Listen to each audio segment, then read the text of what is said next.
என் இனிய அன்பு உள்ளங்களே, உங்கள் அனைவருக்கும் என் அன்பான வணக்கம்.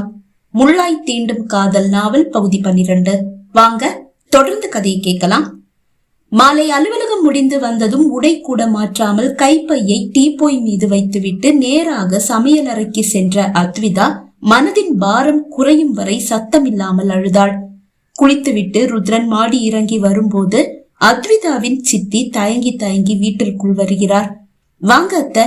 ருத்ரன் முகம் மலர வரவேற்க, அப்பாடா, இன்னைக்கு காலையில வீட்டுல நடந்த எதுவும் தம்பி காதை எட்டல. நிம்மதி பெருமூச்சு விட்ட சித்தி, மானசா உள்ள வாமா என்று திரும்பி பார்த்து அழைக்க, மானசாவும் வந்திருக்காங்களா? வாங்க மானசா. வாசலை எட்டி பார்த்தபடி அழைத்தான். மானசாவும் தயங்கியபடி உள்ளே வந்தாள். இருவரையும் அமர்த்தி விட்டு, அத்விதா, அத்தையும் மானசாவும் வந்திருக்காங்க. ருத்ரன் சமையல் அறையை நோக்கி சத்தமாக குரல் கொடுத்தான். அப்போதுதான் சித்தியும் மானசாவும் வீட்டிற்கு வந்திருப்பதை அத்விதா அறிகிறாள். அப்பாவை இன்று பசியோடு அனுப்பிய சித்தி மீது அடங்காத கோபத்தில் இருந்த அத்விதா ஒரு கல்லில் 2 மாங்காய் அடிக்க முடிவு செய்தாள். அதற்கு ருத்ரனிடமிருந்து தனக்கு என்ன பரிசு கிடைத்தாலும் அதை வாங்கிக் கொள்வது என்ற முடிவோடு சமையல் அறையிலிருந்து வெளியே வந்தவள் முகத்தை உருளென்று தூக்கி வைத்துக் கொண்டு சித்தி முன் வந்து நின்றாள். என்ன சித்தி, வீட்டுல கஷ்டமா? ருத்ரன் சார் கிட்ட பிச்சை எடுக்க வந்தீங்களா? வெக்கமா இல்ல? காசு கேக்குறதுக்காக மானசாவையும் சேர்த்து கூட்டிட்டு வந்திருக்கீங்க. அவளது இந்த பேச்சை மூவரும் கனவில் கூட எதிர்பார்க்கவில்லை. சித்தி அவரையும் அறியாமல் எழுந்து நின்று விட்டார்.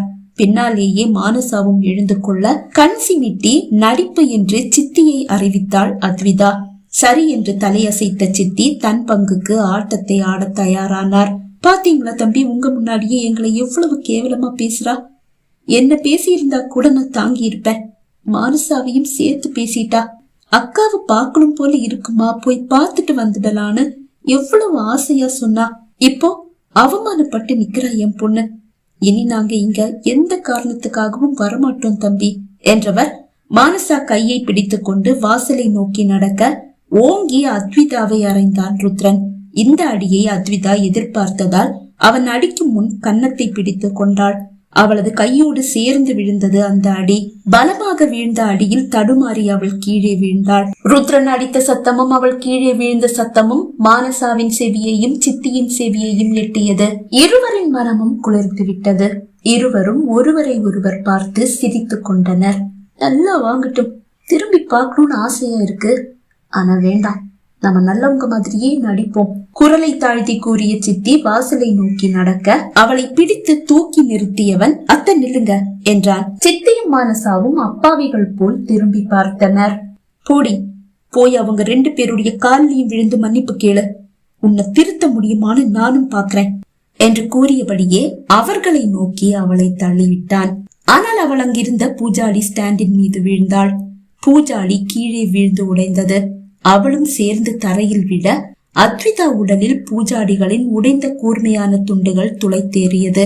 அம்மா என்று கத்தினாள் அத்விதா. ருத்ரன் இதை எதிர்பார்க்கவில்லை. பதறி போனவன் ஓடி வந்து அவளை தூக்கினான். அப்போது அவன் விழிகள் மிகவும் தற்செயலாக முன்னால் இருக்கும் டிவி மீது விழுந்தது. அணைந்து கிடக்கும் டிவி ஸ்கிரீனில் மகிழ்ச்சியின் உச்சத்தில் தங்களை மறந்து சிரிக்கும் சித்தியும் மானசாவும் தெளிவாக தெரிந்தனர். மெல்லிய அதிர்ச்சியோடு ருத்ரன் தலை திருப்பி இருவரையும் பார்த்தான். சட்டென்று முகத்தை வருத்தமாக வைத்துக் கொண்டு ஐயோ என்றார் சித்தி. மானசாவும் அவரோடு சேர்ந்து நடித்தாள். அத்விதாவை ஏந்தியவனின் கரம் நடுங்கியது. கண்ணை நம்பாதே உன்னை ஏமாற்றும் என்ற பாடல் எங்கிருந்தோ காற்றில் மிதந்து வந்து அவன் செவிகளில் வீழ்ந்தது. யோசிக்க நேரமில்லை. வலியில் துடித்துக் கொண்டிருக்கிறாள் அத்விதா. அவளை தூக்கி கொண்டு வாசலுக்கு ஓடியவன் அவளை காரின் பின்னிருக்கையில் கிடத்திவிட்டு டிரைவர் சீட்டில் ஏறி அமர்ந்தான். தம்பி, நாங்களும் ஹாஸ்பிட்டல் வரோம்பா. அவ எங்களை எப்படி வேணும்னாலும் பேசட்டும், எங்க பாசம் எப்பவுமே மாறாது, நாங்களும் வரோம் என்று சித்தி கூற வலியில் துடிக்கும் போதும் அத்விதா விழிகளில் ஒரு பீதி படர்ந்தது. தன் உடலில் துளைத்திருக்கும் பூஜாடி துண்டுகளால் சித்தி தன் உயிரை கூட எடுக்க துணிந்து விடுவாள் என்ற பயம் அது. தலை திருப்பி அத்விதாவை பார்த்த ருத்ரன் அவளது பீதியை கண்டான். வேண்டாத்த, நீங்க வீட்டுக்கு போங்க, நான் பாத்துக்கிறேன் என்று கூறியவன் காரை எடுத்தான். இல்ல தம்பி, நாங்களும் வரோம். எங்களை ஹாஸ்பிட்டல் கூட்டிட்டு போகாட்டி கூட பரவாயில்ல, போற வழியில எங்களை வீட்டுல விட்டுட்டு போங்க தம்பி. இல்லாத்த, அதுக்கெல்லாம் நேரம் இல்ல, நீங்க ஏதாவது ஆட்டோ பிடிச்சு போயிடுங்க என்று கூறியவன் அவர் ஏதோ கூறுவதை காதில் வாங்கிக் கொள்ளாமல் காரை எடுத்து விட்டான். மருத்துவமனையில் அவளை சேர்த்தவன் பதற்றத்தோடு வெளியே காத்து நிற்க, அவள் உடலில் துளைத்த பூஜாடி துண்டுகள் அகற்றப்பட்டு கட்டு போட்ட பின் அவன் உள்ளே அழைக்கப்பட்டான். விழி மூடி படுத்திருக்கும் அத்விதா பற்களை கடித்து வலியை கட்டுப்படுத்த முயல்கிறாள். அவளது வயிற்றிலும் கைகளிலும் காயங்கள், கழுத்துக்கும் மார்புக்கும் இடைப்பட்ட பகுதியில் நீளமான ஒரு காயம். அதை காண்பித்த மருத்துவர், இந்த இடத்துல 8 ஸ்டிச் போட்டிருக்கும். இந்த பூஜாடி துண்டு கொஞ்சம் மேல பட்டிருந்தா கழுத்து கிழிச்சிருக்கும், உயிரே போயிருக்கும். அதை கேட்டு அவன் மனம் பதறி போனது. காயத்தை எல்லாம் சுத்தம் பண்ணிட்டோம். வயிற்றுல ஒரு ஆழமான காயம், அப்புறம் 2 கையிலயும் சின்ன சின்ன காயங்கள். மத்தபடி பயப்பட எதுவும் இல்ல. ஒரு 1 மணி நேரம் இல்ல 2 மணி நேரம் அப்சர்வேஷன்ல இருக்கட்டும், அதுக்கப்புறமா வீட்டுக்கு கூட்டிட்டு போங்க மருத்துவர் கூற, தேங்க்யூ டாக்டர் என்றவன் அத்விதா கருத்தை மெதுவாக பற்றினான். விழிகளை திறந்து அவனை பார்க்கும் போது அவள் விழிகளின் ஓரம் கண்ணீர் கசிந்தது. சாரி என்றான். அவங்க கால் தவறி கீழே விழுந்ததுக்கு நீங்க எதுக்கு சார் சாரி சொல்றீங்க? மருத்துவர் புன்னகையோடு கேட்டார். அவள் தன்னை காட்டி கொடுக்கவில்லை என்பதை அவன் அப்போதுதான் அறிந்தான். அவன் விழிகள் நிறைந்து விட்டது. சார், இவங்க டிரெஸ் ரத்தமாவும் கிழிஞ்சு இருக்கு, வேற டிரெஸ் வேணும் சார் நர்ஸ் ஒருவர் கூற, ஏதோ நான் போய் புது டிரெஸ் வாங்கிட்டு வந்துட்டேன் என்று கூறியவன் அந்த அறையிலிருந்து வெளியே சென்றான். இரவு 8 மணி ஆன போது அத்விதாவோடு வீடு வந்து சேர்ந்தவன் அவள் காரை விட்டு இறங்கும் போது வலியால் நிற்க முடியாமல் வயிற்றை பிடித்து கொண்டதை கண்டு இரு என்றபடியே இறங்கி வந்து அவளை தூக்கி கொண்டு வீட்டிற்குள் வந்தான். நேராக மாடிக்கு வந்தவன் அவளை படுக்கையில் கிடத்த, பரவாயில்ல நான் பாயிலேயே படுத்துக்கிறேன் என்று கூறி அவள் எழ முயல அவள் தோளை பிடித்து படுக்கையில் சாய்த்தவன், குணமாகிற வரைக்கும் பெட்ல படு என்று கூறிவிட்டு செல்லை எடுத்து இரவு உணவை ஆர்டர் செய்தான். உணவு வந்ததும் அவனே அதை எடுத்து அவளுக்கு ஊட்ட, பரவாயில்ல ஒரு ஸ்பூன் மட்டும் கொடுங்க போதும் என்றாள். அதை காதில் வாங்கிக் கொள்ளாமல் அவள் உதட்டை உரசியபடி உணவை அவன் நீட்டி நிற்க வேறு வழியின்றி அதை வாங்கி உண்டாள். அவனால் அல்லவா தன் கைகளில் காயம், அந்த பரிவு என்றுதான் அவள் நினைத்தாள். ஆனால் அதில் காதல் கலந்திருந்தது. அதை அப்போது அவள் உணரவில்லை. உணவை அவளுக்கு ஊட்டி முடித்ததும், சரி நீ தூங்கு, நான் வந்துடுறேன் என்று கூறியவன் காலியான தட்டோடு வெளியே சென்றான். அவளது விழிகள் படுக்கையில் அவன் நேற்று இரவு அணிந்திருந்த இரவு உடை கிடப்பதை கண்டது. கை நீட்டி அதை எடுக்கும் போது அதிலிருந்து அவன் வாசனை வருவதை உணர்ந்து உடையை இன்னும் அருகில் கொண்டு வந்தாள். அவன் பயன்படுத்தும் பெர்ஃபியூமின் வாசனையையும் தாண்டி அவனது வாசனை அவள் நாசியை துளைத்தது. அத்விதா, நீ என்ன பண்ணிட்டு இருக்க? அவளது மனம் கேள்வி எழுப்பும் போதுதான் தன்னையும் அறியாமல் தான் செய்த செயல் அவளுக்கு புரிந்தது. தன் மனதில் ருத்ரன் ஏறி அமர்ந்து நாளாகிவிட்டது என்று அவளுக்கே தெரியும். அதை இல்லை என்று சாதிக்க அவள் முயன்று தோற்று போகிறாள். ருத்ரன் அவனது உணவை உணவு மேஜையில் அமர்ந்து உண்டு எழுந்தான். பாத்திரங்களை அவனே கழுகி வைத்துவிட்டு மாடிக்கு வர தயாராகும் போது அத்விதாவின் செல்போன் டீப்போய் மீது இருப்பதை கண்டு அதன் அருகில் வந்தவன் அதை எடுக்க முயலும் போது டீப்போய் மீது இருந்த டிவி ரிமோட் கீழே விழுந்து விட்டது. குனிந்து அதை எடுத்தவனின் விழிகளில் டீப்போயின் அடியில் கிடக்கும் ரப்பராலான குவிந்த வடிவில் இருக்கும் அந்த பொருள் சிக்க அதை கையில் எடுத்து பார்த்தான். இது என்ன? தனக்குத்தானே கேட்டுக்கொண்டவனுக்கு அது என்ன என்று புரியவில்லை. அந்த பொருள் அவன் கையில் பசை போல் ஒட்டி கொண்டது. அதை இழுத்து எடுத்தவன் டீப்போய் மீது வைத்துவிட்டு மாடிக்கு வந்து விட்டான்.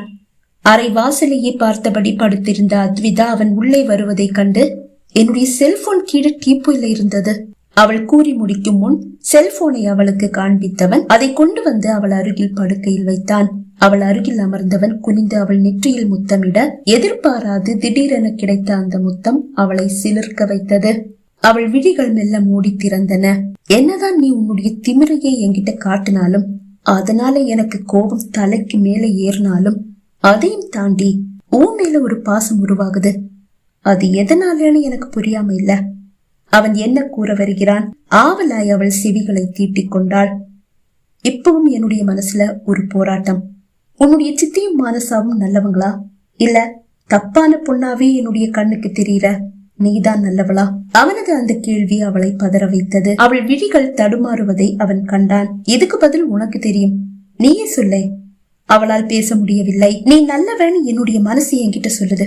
அதுக்கான ஆதாரங்களையும் அது எனக்கு காட்டுது. அதனாலேயோ என்னவோ தெரியல, நீ திமிரா என்கிட்ட நடந்துக்கும் போதும் திமிரா பேசும் போதும் எனக்கு உன்னை பிடிக்குது, ரொம்ப பிடிக்குது. நான் உன்னை காதலிக்க ஆரம்பிச்சிட்டேன்னு நினைக்கிறேன். வெற்றி சொன்ன மாதிரி உன்னுடைய இளமை பருவம் வேதனையானதா இருந்திருந்தா அதுக்கு வட்டியும் முதலுமா சேர்த்து உன்னை சந்தோஷமா பாத்துக்கணும்னு வெற்றி மாதிரியே நானும் ஆசைப்படுறேன். என்னது வெற்றியா? அப்படின்னா அந்த பழைய சாதம் ஊறுகாய் அத பத்தி வெற்றி தான் இவர்கிட்ட சொல்லி இருப்பாரோ. ஆனா லதிகாவுக்கு கூட தெரியாத அந்த உண்மை எப்படி அவருக்கு தெரிஞ்சது? அவளுக்கு புரியவில்லை. ஆனாலும் கிட்டத்தட்ட அவன் உண்மைகளை புரிந்து கொண்டான் என்று அவளுக்கு புரிந்தது. என்னுடைய ஆராய்ச்சிகளை நீ குணமானதுக்கு அப்புறமா நான் வச்சுக்கிறேன், நீ இப்ப தூங்கு என்று கூறியவன் அவள் அருகில் படுத்துக் கொண்டதோடு அவளை சுற்றி வளைத்துக் கொண்டான்.